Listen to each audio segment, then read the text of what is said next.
This exercise is called a demi-squat, or some of my students call it a doorway squat. You really are only squatting a couple of inches. The reason you want to do this is because if you have been a habitual knee locker and you want to learn to stand with your legs in good alignment, you need to reprogram your whole proprioception.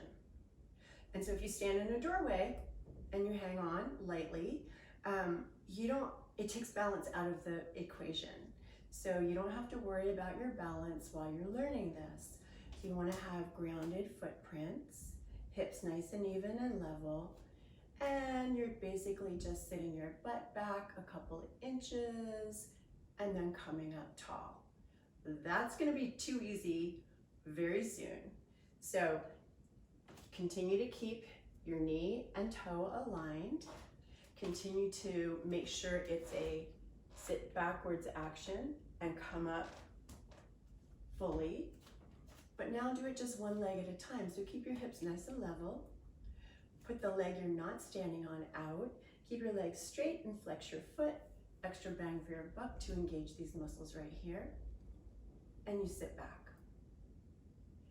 And come up. And see if you can find, without even looking, that place where your thigh bone is balanced over your shin bone.